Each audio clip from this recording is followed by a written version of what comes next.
Hello दोस्तों, मैं आदर्श Pandey. Hindi class प्रारंभ करेंगे। हम हिंदी की तैयारी कराएंगे। जैसे हिंदी में TGT, PGT, all competitive exam जैसे हिंदी से होते हैं, सबकी तैयारी कराई जाएगी। देखिए, मेन रूप से हम हिंदी साहित्य ही मतलब हिंदी की ही क्लास चलाते हैं।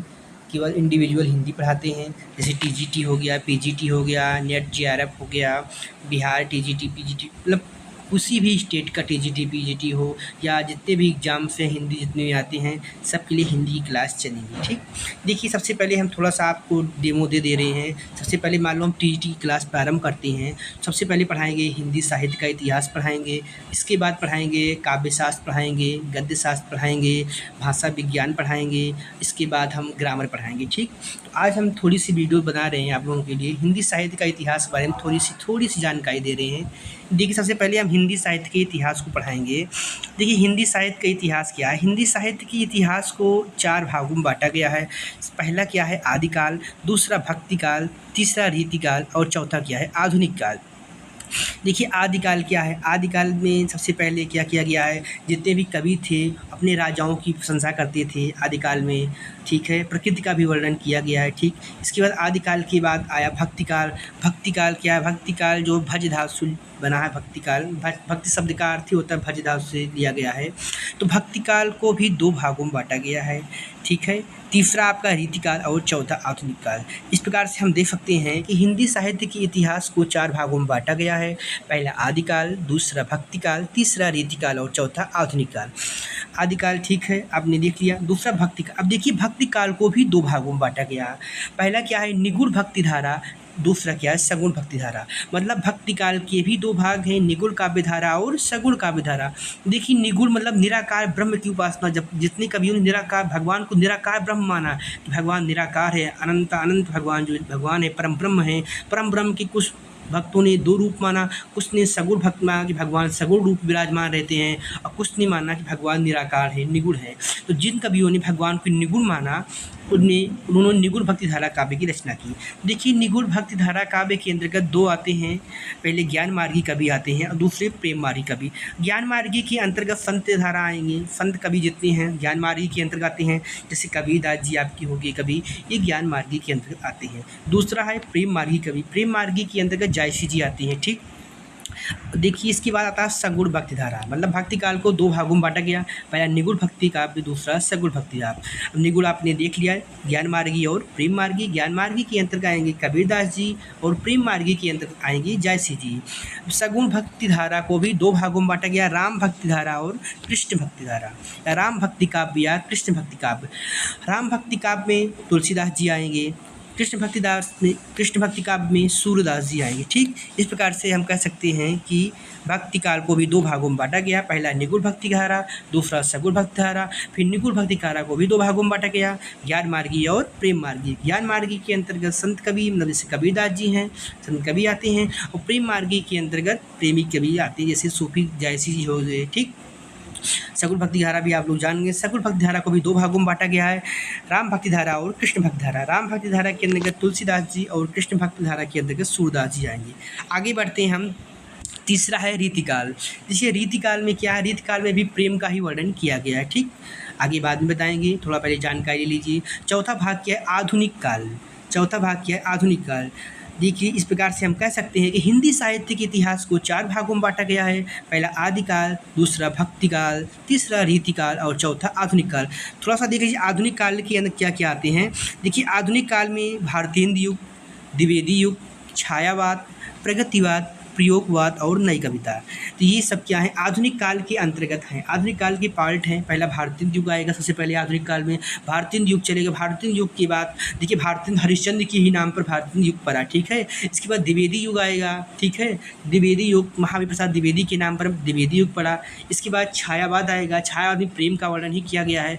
छायावाद के बाद जैसे महादेव वर्मा हो गए, श्वेतानंदन पंत हो गए, सूर्यकांत त्रिपाठी निराला हो गए, ये सब छायावाद के अंतर्गत आएंगे। इसके बाद प्रगतिवाद की कवि आते हैं। इनकी विचारधारा सबसे अलग होती है।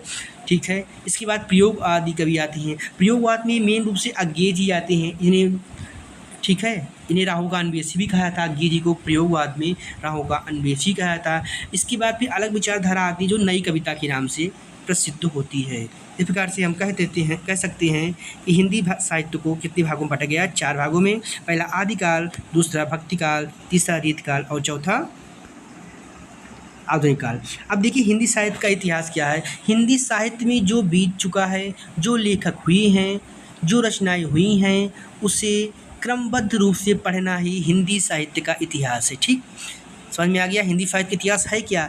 हिंदी साहित्य में जो बीत चुका है, जो लेखक हुए हैं, जो रचनाएं हुई हैं, उसे क्रमबद्ध रूप से पढ़ना ही हिंदी साहित्य का इतिहास कहलाता है। ठीक, अब देखिए हिंदी साहित्य का इतिहास लिखा कैसे गया, इसकी लिखने की परंपरा क्या थी।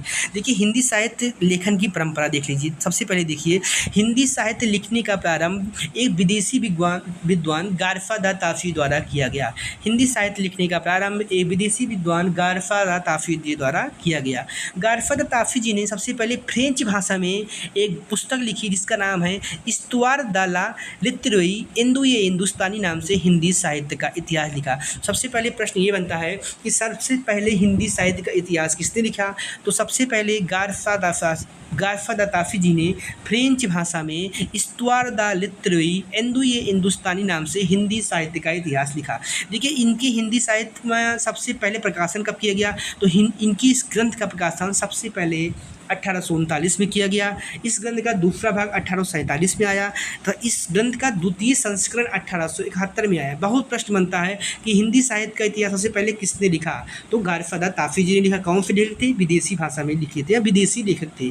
सबसे पहले गारफा ताफी एक विदेशी लेखक थे जिन्होंने फ्रेंच भाषा में, किस भाषा में लिखा यही पूछता है, तो फ्रेंच भाषा में एक पुस्तक लिखा जिसका नाम इस्तुआर द ला लिटरेरी ये हिंदुस्तानी। सबसे पहले हिंदी भाषा का इतिहास गारफा ताफी जी ने लिखा, 1839 में लिखा। लेकिन इसका दूसरा भाग कब आया? 1847 में। ठीक, अब इसका दूसरा संस्करण आता है 1871 में, जिसमें 3 भागों में यह बांट दिया गया। ठीक, अब देखिए जो इस्तुआर द लिटरेरी ये हिंदुस्तान पुस्तक गारफा ताफी जी ने लिखा है, इसमें हिंदी और उर्दू दोनों कवियों को रखा इन्होंने। ठीक, जिसमें 700 कुल 38 कवि हैं। जिसमें कितने कवि हैं? 738 कवि हैं, जिसमें केवल 72 कवि हिंदी की हैं। ठीक, सबसे पहले देख लीजिए गारफा ताफी जी ने जो हिंदी साहित्य का इतिहास लिखा, ठीक है, इसे 3 भागों में बांटा गया। पहला प्रकाशन कब हुआ? 1839 में। दूसरा कब आया? 1847 में। इसका दूसरा संस्करण 1871 में हुआ। इसे 3 भागों में बांटा गया। ठीक, इसमें कौन से कवि रखे गए? हिंदी और उर्दू दोनों के कवियों को रखा गया। ठीक, इसमें कुल कितने कवि थे ये पूछता? 738 कवि थे। हिंदी कितने कवि थे? 72 कवि थे हिंदी के। ठीक है, आगे देख लीजिए। इसके बाद शिव सिंह सेंगर जी आते हैं। शिव सिंह सेंगर जी ने शिव सिंह सरोज नाम से हिंदी भाषा का पहला इतिहास लिखा। सबसे पहले किसने लिखा? गारफा ताफी ने लिखा। इसके बाद किसने लिखा? इसके बाद शिव सिंह सेंगर जी ने शिव सिंह सरोज के नाम से हिंदी भाषा का पहला इतिहास लिखा, जो कि 1883 में प्रकाशित कराया। ठीक, इसमें लगभग 1000 कवियों को स्थान दिया गया। मेन रूप से 838 कवि थे। ठीक, तो फिर से देख लीजिए शिव सिंह सेंगर ने शिव सिंह सरोज के नाम से हिंदी भाषा का पहला इतिहास लिखा, जो 1883 में प्रकाशित कराया गया। इसमें लगभग 838 कवियों को स्थान दिया गया।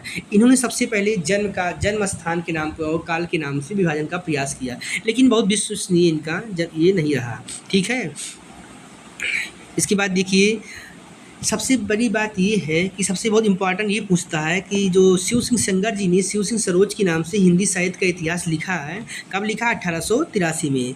इसमें ये बात ये है कि यह हिंदी भाषा में लिखा गया हिंदी साहित्य का प्रथम इतिहास है। अर्थात हम कह सकते हैं शिव सिंह सेंगर ने जो शिव सिंह सरोज के नाम से हिंदी साहित्य का पहला इतिहास 1883 ईस्वी में लिखा, या हिंदी भाषा में लिखा गया हिंदी साहित्य का पहला इतिहास है। बहुत पूछता है। ठीक, इसके बाद और भी कवि आए। ठीक है, तो आप लोग आज इतना पढ़ेंगे। सबसे पहले हम क्या पढ़े? हिंदी साहित्य के इतिहास के बारे में, हिंदी साहित्य कितने भागों में बांटा गया है। ठीक, आगे नेक्स्ट वीडियो में बताएंगे। Thank you for watching.